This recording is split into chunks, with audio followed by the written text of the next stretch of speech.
महिला आरक्षण bill pay बड़ी जीत हुई है विपक्ष की, किस तरीके से बिल गिर गया, क्या कहें? अब आप एक बात, कोई महिला आरक्षण के बिल के खिलाफ कोई नहीं है, कोई पार्टी नहीं है, कोई सांसद नहीं है। ये बात समझना होगा। महिला बिल ये सत्ता पक्ष से पूछिए तो पहले ही से पास हो रखा है। और हम लोगों की ये मांग थी कि ओबीसी जो महिलाएं हैं, पुरुषों की जाति जाति होगी, महिलाओं की जाति जाति नहीं होगी, तो पिछड़ी महिलाएं ओबीसी महिलाओं को क्यों नहीं, ये हमारा सवाल था। लेकिन ये पूर्व में पारित हो गया, हम लोगों की संख्या नहीं थी, वरना हम लोग चाहते थे कि भाई ओबीसी महिलाओं को भी जो है आरक्षण मिले, लेकिन नहीं हो पाया।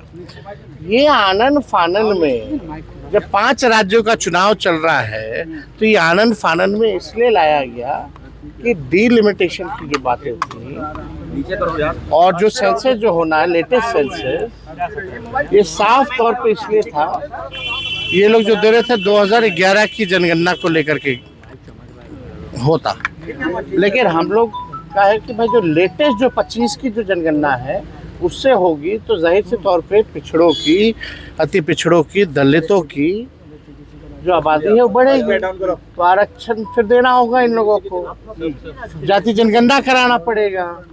इसलिए ये लोग आनंद फानन में महिलाओं का कवच ला करके अंदर जो हिडन एजेंडा जो आरएसएस भाजपा का है वो लोग ला रहे थे।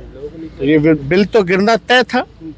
और आप भी जान रही हैं कि भाजपा के लोग इतना बेवकूफ़ तो है नहीं, वो भी जान रहे थे कि 2/3 मेजॉरिटी उनके पास नहीं है, फिर भी लाया गया ताकि ये दिखा सके कि बड़े महिला के हितैषी लोग हैं। ये आरएसएस वाले लोग पैर धुलवाते हैं, ये लोग महिलाओं को, ये मनुस्मृति मानने वाले लोग, मनुस्मृति में महिलाओं के लिए क्या जगह है ये जरा पढ़ लीजिए मनुस्मृति में। और ये लोग उसी को मानने वाले लोग, ये लोग क्या जानेगा महिलाओं का क्या सम्मान होता है। इन लोगों को कोई मतलब नहीं है, इन लोगों को केवल अपनी राजनीति चमकाने से ही मतलब है और कुछ नहीं। लेकिन आप लोग महिलाओं को आगे बढ़ाने की बात नहीं करती इस बिल के तहत। तेजस्वी जी, डिलिमिटेशन हुआ ना जम्मू कश्मीर में, असम में, कश्मीर का चुनाव का रिजल्ट जो 6 जगह इन लोगों ने डिलिमिटेशन किया, उबाड़ खबाड़ करके 6 जो है बीजेपी जीती है।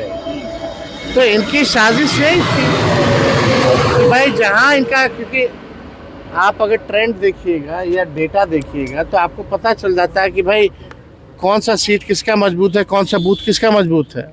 जो आपका मजबूत हो काट देगा, 4 जगह 4 भाग में कर देगा। तो ये तो साफ साजिश है। असल में इन लोगों का एजेंडा संविधान को बदलने का है। डिलिमिटेशन के बाद ये लोग चाहते थे कि भाई इनकी मेजॉरिटी 2/3 से ज़्यादा आ जाएगी तो संविधान बदल देंगे। असल एजेंडा इन लोगों का ये है, और हम लोगों के रहते हुए बाबा साहब अम्बेडकर के संविधान को कोई नहीं बदलेगा। तेजस्वी जी, आपने कहा गुजरात में जो है बिहार चलेगा, लेकिन सुबह सम्राट चौधरी ने 5 ऐसे बड़े फैसले ले लिए हैं, कहा कि बिहार में शराबबंदी जो है वो लागू रहेगी। कई ऐसे जो है फैसले ले, नीतीश कुमार के जो काम था उसको आप आगे बढ़ा रहे हैं। कोई कैबिनेट में निर्णय हुआ है क्या? अरे बोली यार, रिलीज जारी किया गया, जरूरत क्यों आना पड़ी? ये बोलने की जरूरत ही क्या है? तो देखिए, काम अब सेलेक्टेड मुख्यमंत्री बने हैं और जो इलेक्टेड मुख्यमंत्री को हटा करके, और उनका था कि भाई सपना की नीतीश जी को हम लोग हटा दें, उसके लिए तो हम उनको धन्यवाद दिए ही है। अब काम करें ना, काम ज़्यादा करें, बात कम करें। बिहार जो नीति आयोग की रिपोर्ट में पिछले 20 सालों से फिसड्डी है, कब आएगा आखिर 5 टॉप राज्यों में बिहार? ये सवाल है हमारा। तो ये इस पे तो काम हो ही नहीं ना। खजाना खाली, खजाना भरने के लिए रेवेन्यू की क्या व्यवस्था करेंगे, ये रोड मैप बताए ना। मुख्यमंत्री जी से हम जानना चाहेंगे कि उनका विजन और रोड मैप क्या है। बिहार को 5 टॉप राज्यों में कैसे लाएंगे? हर जिले में कारखाने देने की बात की गई है, 2 करोड़ नौकरी देने की बात की गई है, 2 लाख रुपए महिलाओं को देने की बात की गई है। लेकिन ये मुख्यमंत्री जी बिजली दर के बारे में कुछ बात की है क्या? कि आप तो कहते थे 125 यूनिट फ्री में बिजली लाएंगे, और अब दरें बढ़ा दी गई हैं, और दरें उस समय की बढ़ाई गई हैं सबसे ज़्यादा जब बिहार के लोग बिजली का उपयोग करते हैं। तो इस पे तो कोई सवाल नहीं, इन लोग मुद्दे की बात नहीं करेगा। इन लोगों से कितना भी बकवास बुलवा लीजिए, वही लोग बोलेगा। आखिर इनके हाथ में तो है नहीं। अब तो सुनने में आ रहा है कि भाई पीएमओ से आ रहे हैं। हम तो बात जो कहते थे वो बात तो हो ही गई ना साबित कि भाई अब गुजरात से ही चलेगा बिहार।